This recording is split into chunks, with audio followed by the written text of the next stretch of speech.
అందరికీ నమస్కారం అండి. ఈరోజు మనం వృషభ రాశి వారి యొక్క జాతక ఫలితాలను తెలుసుకోబోతున్నాము. వృషభ రాశి వారికి ఆగస్టు 4 అనగా మంగళవారం నాడు వీరి యొక్క జాతక ఫలితాలను తెలుసుకోబోతున్నాం. అయితే వృషభ రాశి వారు ఎవరైతే ఇప్పుడే కొత్తగా మన ఛానల్ చూస్తున్నారో దయచేసి ఛానల్ సబ్స్క్రైబ్ చేసుకొని వీడియోకి లైక్ చేసి సపోర్ట్ చేయడం మాత్రం మర్చిపోకండి. మరి వీడియోని ఎక్కడ కూడా స్కిప్ చేయకుండా చివరి చూసినట్లయితేనే మీకైతే పూర్తిగా అర్థమవుతుంది. రేపటి రోజున మీ యొక్క రాశి ఫలితాల ప్రకారం మీకు ఏ విధంగా ఉండబోతుందో తప్పకుండా తెలుసుకుందాము. మరి అంతకన్నా ముందుగా ప్రతి ఒక్కరికి కూడా ఏదో సమస్య ఉంటుందండి. సమస్యలు అంటే ఉండదు కదా. మరి ఆ సమస్యల పరిష్కారం కోసం ఎక్కడెక్కడికో వెళ్ళి జ్యోతిష్యం చెప్పించుకొని నిరాశ చెందుకుంటే ఒకసారి మన గురుగారిని కాంటాక్ట్ అవ్వండి. శ్రీ వెంకటేశ్వర స్వామి జ్యోతిషాలయం అండి. మన గురుగారు కేరళ తాంత్రికతో స్త్రీ పురుష వశీకరణ చేస్తారు. ప్రత్యేకమైన పూజలు చేసి భార్యాభర్తల సమస్యలు, మానసిక సమస్యలు, ప్రేమ పెళ్లి సమస్యలు, విద్య, ఉద్యోగం, వ్యాపారం ఎటువంటి సమస్యలకైనా 100% పరిష్కారం చూపిస్తారండి. మీరు మన గురుగారు సంబంధించిన ఫోన్ నెంబర్ 9099835894. చాలా నమ్మకమైన గురుగారు. సమస్య మీది పరిష్కారం మాత్రం ఖచ్చితంగా మన గురుగారి దగ్గర అయితే కలదండి. ఒక్కసారి నమ్మకంతో ప్రయత్నించండి. ఇక ఇప్పుడు వృషభ రాశి వారి యొక్క నక్షత్రాలు కృతిక 2, 3, 4 పాదాలు, రోహిణి 1, 2, 3, 4 పాదాలు, మృగశిర 1, 2 పాదాల వారు ఈ యొక్క వృషభ రాశి ప్రజలకు వస్తారు. రేపటి రోజున రోహిణి నక్షత్ర ప్రభావం వల్ల కుటుంబ సౌఖ్యము, ఆర్థిక పురోగతి, కొత్త అవకాశాలు లభించే సూచనలు అయితే స్పష్టంగా ఉన్నాయి. ఇక వృషభ రాశి వారి యొక్క అధిపతి శుక్రుడు. ఇక గ్రహాల ప్రకారము శుక్రుడు ఐశ్వర్యము, సౌభాగ్యము, దాంపత్య సుఖం పెరుగుతుంది. గురుడు పెద్దల యొక్క ఆశీర్వాదము, శుభవార్తలు ఉంటాయి. శని కష్టంతైన ఫలితం లభిస్తుంది. ఇక బుధుడు వ్యాపారం, ఉద్యోగంలో తెలివైన నిర్ణయాలు తీసుకునే అవకాశం ఉంది. ఇక చంద్రుడు మనశ్శాంతి, కుటుంబ ఆనందం కలుగుతుంది. కుజుడు మాటల సమయం అవసరము. ఇక రేపటి రోజున పరిహారాల పరంగా మీకు ఓం శ్రీ మహాలక్ష్మి అనే మంత్రాన్ని 105 సార్లు జపించండి. హనుమాన్ చాలీసా పారాయణ చేయండి. తెల్లని పూలతో లక్ష్మీదేవికి పూజ చేయండి. పేదలకు బియ్యం, పాలు లేదా తెల్లని వస్త్రాలు దానం చేయండి. కోపాన్ని తగ్గించి ప్రశాంతంగా నిర్ణయాలు తీసుకోండి. ఇక రేపు రోజున వృషభ రాశి వారి యొక్క అదృష్ట సంఖ్య 6, అదృష్ట రంగు తెలుపు లేత ఆకుపచ్చ. శుభ సమయము ఉదయం 8:30 నుండి 10:00 వరకు, సాయంత్రం 5 గంటల నుండి 6:30 వరకు. ఇక రేపు రోజున మంగళవారం కావడంతో ఆంజనేయ స్వామిని ఆరాధించడం శుభప్రదము. అలాగే వృషభ రాశికి అధిపతి శుక్రుడు కావడంతో మహాలక్ష్మీదేవిని లేదా పార్వతీదేవిని భక్తితో పూజించడం వల్ల ఐశ్వర్యము, కుటుంబ సౌఖ్యము పెరుగుతాయి. ఇక రేపు రోజున సహనంతో వ్యవహరిస్తే ఆర్థిక, కుటుంబ విషయాల్లో మంచి ఫలితాలు పొందుతారు.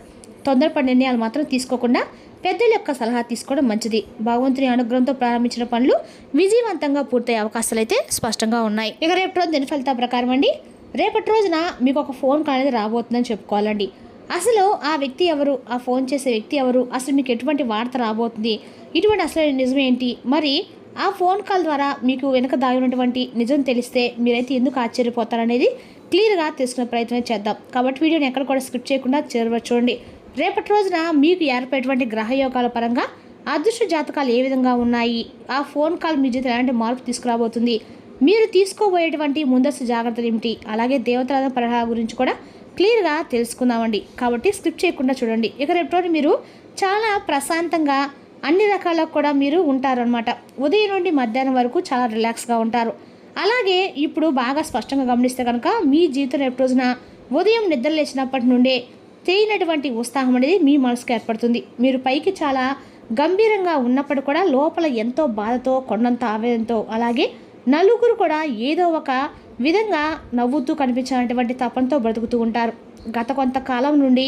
అయితే మీరు మనసులో భావాలని, బాధల్ని అందరూ కూడా పంచుకోవడము మీకు పెద్దగా ఇష్టం ఉండదండి. సమాజానికి మేలు చేయాలని, అందరూ బాగుండాలని చెప్పి కోరుకునేటువంటి గొప్ప మనసు అయితే ఈ రాశి వారిదని చెప్పుకోవాలి. అయితే గత కొన్ని రోజులుగా, కొన్ని నెలలుగా, కొన్నేళ్లుగా మీరు తీవ్రమైనటువంటి మానసిక ఒత్తిడిని కొన్ని విషయాల పట్ల ఎదుర్కొంటున్నారు. ఆర్థిక ఇబ్బందులు ఎదుర్కొంటున్నారు. నేను అందరికీ సహాయం చేస్తున్నాను, కానీ నా అనుకున్న వాళ్ళు ఎందుకు నన్ను సరిగ్గా అర్థం చేసుకోలేకపోతున్నారు, నా కష్టం జరిగినటువంటి ప్రతిఫలం దక్కడం లేదని చెప్పి మీరు లోపల కుమిలిపోతూ ఉన్నారు. ఒకవైపు కెరీర్, మరోవైపు కుటుంబాయతలు, ఇంకోవైపు తీరినటువంటి అప్పులు, ఇవన్నీ కూడా మిమ్మల్ని నిలిచిపోయేటువంటి కొన్ని పనులు మీరు ఒకనొక దశలో పూర్తిగా విసిగిపోయారని చెప్పేసి మీరు ఆపినటువంటి మీ మనసు కూడా అనిపించిందండి.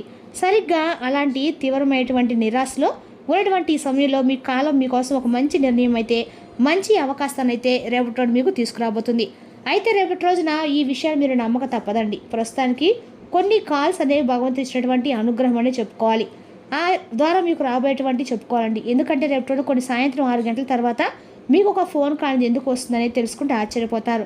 దాని వెనుక ఉన్నటువంటి అసలైనటువంటి గ్రహస్థితి ఏంటంటే, ఇప్పుడు మీరు గోచర ఫలితాలు ఇక మీకు జాతకంలో లాభస్థానము, భాగ్యస్థానాలు ఉచ్చ స్థితిలో ఉండటం వలన అలాగే సూర్యుడి యొక్క అనుగ్రహం అనేది, అలాగే చంద్రుడి యొక్క శుభ స్థితిలో ఉండటం వలన, అలాగే సూర్యుడి యొక్క దృష్టి అనేది మీపైన శుభ ఫలితాలు ఇవ్వబోతుంది. అలాగే అద్భుతమైనటువంటి రాజయోగం అనేది కూడా మీకు ఏర్పడబోతుంది. అయితే రేపటి రోజున సాయంత్రం సమయంలో మీకు భాగ్యస్థానం అనేది చాలా రకాల కూడా అత్యంత క్రియాశీలంగా చాలా అద్భుతంగా కనిపిస్తుంది. మరి ఎన్నాళ్ళుగా మీ జాతకంలో ఉన్నటువంటి గుప్త దోషాలు, శని ప్రభావంతో దాచినటువంటి ప్రతిబంధాలకి తొలగిపోవడమే కాకుండా కాలం నిర్వహించడం గొప్ప సమయం అనే చెప్పుకోవాలండి. ఇక రేపు రోజున అలాగే మీ యొక్క చేసేటువంటి పని వలన, లేదంటే ఒక చిన్న అంటే ఏదైనా కానీ ఒక చిన్న ప్రయత్నం చేసినా కూడా రేపటి రోజు మీకు ఆ ప్రయత్నం అనేది చాలా మంచి అవకాశాలు తీసుకొస్తుంది. అలాగే రేపటి రోజున ఒక వ్యక్తి ద్వారా చేసినటువంటి సహాయం కూడా మీకు చాలా బాగా ఉపయోగపడుతుందని చెప్పాలండి. ఎప్పుడో చేసినటువంటి ఒక ప్రయత్నం వల్ల, లేదా నిలిచిపోయినటువంటి ఏదైనా దానివల్ల ఇది ఇక మాకు లాభం లేదనుకున్నటువంటి పని వల్ల రేపటి రోజున లాభం పొందే అవకాశాలు అయితే కనిపిస్తున్నాయి. అలాగే రేపు రోజున ఫోన్ కాల్ అనేది ఒక మనిషి నుండి వస్తున్నటువంటి ఫోన్ కాల్ మాత్రమే కదండి, మీ శ్రమకు భగవంతుడు ఇస్తున్నటువంటి గొప్ప సమాధానం. మీరైతే ఇది నమ్మక తప్పదు. అయితే ఫోన్ కాల్ ఎవరి నుండి వస్తుంది, ఇటువంటి అనేది విషయాలు అనేది ఇప్పుడు క్లియర్గా తీసుకునే ప్రయత్నం చేద్దామండి. ఇక రేపటి వచ్చేటువంటి ఆ ఫోన్ కాల్ ఎవరి నుండి రాబోతుంది అంటే మోట 5 రకాలుగా, అంటే మీరు వివరంగా బాగా గమనిస్తే కనుక సుదూర ప్రాంతం నుండి లేదా విదేశాల నుండి మీరు ఎన్నో ఏళ్ళుగా నిలిచిపోయింది అనుకున్నటువంటి ఒక ఆర్థిక సహాయం, లేదా ఒక వ్యాపార ఒప్పందం, లేదా ఒక ఉద్యోగం సంబంధించినటువంటి ఒక ఊహించినటువంటి శుభవార్త అది మీకు ఒక ఫోన్ కాల్ ద్వారా అయితే తప్పకుండా అందుతుంది. లేదా విదేశాల్లో ఉన్నటువంటి వ్యక్తులు మీకు సహకారంగా ఏదైనా ఒక విషయంలో నిలబడ్డము, లేదా మీకు సపోర్ట్గా ఉంటామని చెప్పేసి మీకు ఏదైనా ఒక అవసరానికి తగిన విధంగా ఒక మంచి జాబ్ చూసి పెట్టడము, లేదా విదేశాలకు మిమ్మల్ని ఆహ్వానించడము, ఇటువంటి జరగవచ్చు. ఇక మరొక విషయాన్ని కనుక చూసినట్లయితే కనుక గతంలో మీతో తెగదెంపులు చేసుకొని మిమ్మల్ని అర్థాంతరంగా విడిచిపెట్టి వెళ్ళిపోయినటువంటి ఒక ముఖ్యమైనటువంటి స్త్రీ లేదా పురుషుడు లేదా సన్నిహితులు వారి తప్పును వారు తెలుసుకొని మీతో మరలా మాట్లాడడానికి, ఒక పెద్ద సమస్యను పరిష్కరించడానికి ఒక ఫోన్ కాల్ అనేది మీకు చేయవచ్చు. అది కూడా మీకు ఒక అవకాశం లాంటిదండి. అలాగే కోర్టు వ్యవహారాల స్థల వివాదాల్లో కొంచెం మిమ్మల్ని బాధ పెట్టినటువంటి బాకీలు, సొంత డబ్బులు నిలిచిపోయినటువంటి ఉంటే వారికి సంబంధించినటువంటి మెసేజ్లు లేదా సంభాషణ సంబంధించినటువంటి చర్చలు జరుగుతాయి. మరి ఈ ఫోన్ మాట్లాడిన వ్యక్తి గురించి మరుక్షణమే మీ మనసులో సగం భారం దిగిపోయింది అన్నట్లుగా, అంటే ఇన్నాళ్ళుగా నా కష్టానికి జవాబు దొరికింది అనేటువంటి ఒక తీరనటువంటి ఆనందం మీకు దక్కుతుంది. చాలా సంతోషంగా ఊపిరి పీల్చుకుంటారు. అయితే మీరు తీసుకోవాల్సినటువంటి కొన్ని ముఖ్యమైనటువంటి జాగ్రత్తలు అలాగే రేపు రోజు చేసుకోండి. పూజా పరిహారం కూడా చెప్తామండి, జాగ్రత్తగా వినండి. మరి రేపు రోజున అవకాశం చేతికి రావాలనుకొని మీరు కానీ వచ్చినప్పుడు ఆ అవకాశాన్ని సరిగ్గా వినియోగించలేక చాలా రకాలుగా కొన్ని విషయాల్లో మీరు వెనుకబడి ఉంటే కనుక రేపటి రోజున ఆ నియమాలని, ఈ పరిహారాలని తప్పకుండా కూడా మీరు పాటించి తీరండి.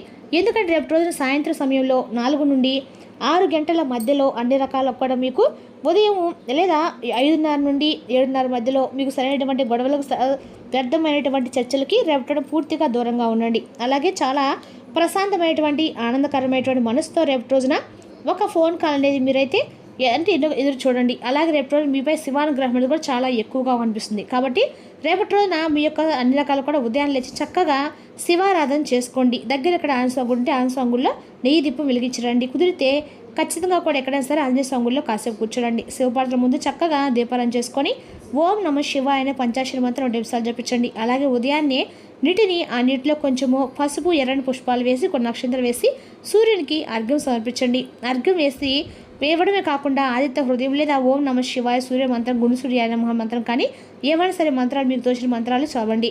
కనీసం 11 సార్లు పాటించండి. ఇలా చేయడం వల్ల ఏంటంటే మీకు అనుకున్న పనులన్నీ సజావుగా సాగుతాయండి. మీకున్నటువంటి కష్టాలు, ఇబ్బందులు, సమస్యలు ఇవన్నీ కూడా రేపటి రోజున మీ నుండి తొలగిపోతాయి. ఇక ఫైనల్గా చెప్పేటువంటి విషయం ఏంటంటే కనుక రేపటి రోజున ఆత్మవిశ్వాసంతో మీరు సృజనాత్మకమైనటువంటి ఆలోచనలతో పాజిటివ్ ఎనర్జీతో ఉండండి. మీకు రాబోయేటువంటి ఆ ఫోన్ కాల్ అనేది మీ జీవితంలో కొత్త వెలుగును నింపాలని చెప్పి అన్ని రకాల మనస్ఫూర్తిగా నేను కూడా మీ తరఫు నుండి కోరుకుంటానండి. అలాగే ఒక ఫోన్ కాల్ అనేది మీ జీవితంలో ఒక మంచి మలుపు తీసుకురాబోయేటువంటి రోజుగా అయితే ఉండబోతుందని చెప్పుకోవాలి. అదేవిధంగా రేపటి మీకు గుర్తుండిపోయేలా కూడా చేస్తుంది. చాలా రోజులుగా మీరు ఎదురు చూసినటువంటి ఒక శుభవార్త రేపటి మీ చెవిన పడేటువంటి అవకాశాలు ఈ ఫోన్ కాల్ అనేది మారుస్తుందండి ఖచ్చితంగా కూడా. మరి ఇప్పటి వరకు ఆలస్యమైన పనులు కూడా రేపటిలో నా ఒక్కసారిగా ముందుకు వెళ్ళడం అనేది కూడా మీరైతే ఖచ్చితంగా చూస్తారు. మీ మనసులో ఆందోళన క్రమంగా తగ్గి ఆశ అనేది కూడా రేపటి మరలా మీకు తెలియకుండా చిగురిస్తుంది. అంటే నేను ఏదైనా చేయగలను, చేస్తాను అనేటువంటి నమ్మకం మీ మీద మీకు ఆత్మవిశ్వాసం అనేది కూడా రెట్టింపోతుంది.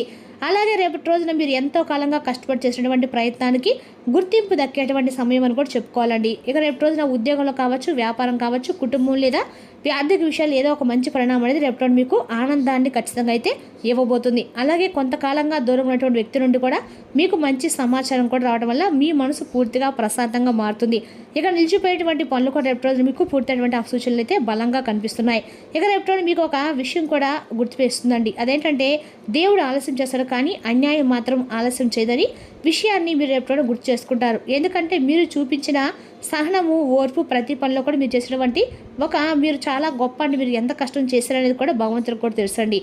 మీకు మాత్రమే తెలుసు కానీ భగవంతుడు తెలుసు. కాబట్టి మీ నిజాయితీ, మీ కష్టం ఇవేవి కూడా వృధా కాలేదని చెప్పి రేపు మీరు పరిపూర్ణంగా విశ్వసిస్తారు. అంతే కదండి. మీ జీవితంలో రేపు వెలుగు నింపేటువంటి అవకాశాలు నెమ్మదిగా మీ వైపు వచ్చినట్లుగా మీ మనసుకైతే ఖచ్చితంగా అనిపిస్తుంది అనమాట. అయితే ఒక ఫోన్ కాల్ ద్వారా వచ్చిన శుభవార్త వచ్చిన తర్వాత విన్న తర్వాత మాత్రం మీరు ఎప్పుడు కూడా విడిచిపెట్టకండి. మీరు ఎప్పటిలాగా మీ మనస్తత్వాన్ని మార్చుకోకుండా మీ జీవితాన్ని ఇలాగే కొనసాగించండి. అలాగే మీ యొక్క ఆనందాన్ని కుటుంబ సభ్యులతో రేపు మీరు పంచుకుంటారు. మీకు సహాయం చేసిన వారిని కూడా రేపు ఒకసారి గుర్తు చేసుకుంటారు. ఇక రేపు తప్పకుండా మీరు ఖచ్చితంగా కూడా శివరాత్రి చేసుకుంటే కూడా మంచిదనమాట. మరి తెలిసినాకండి రాశిపరక జాతక ఫలితాలు. తిరిగి రేపు మరో వీడితో మళ్ళీ కలుసుకుందాం. Thank you for watching.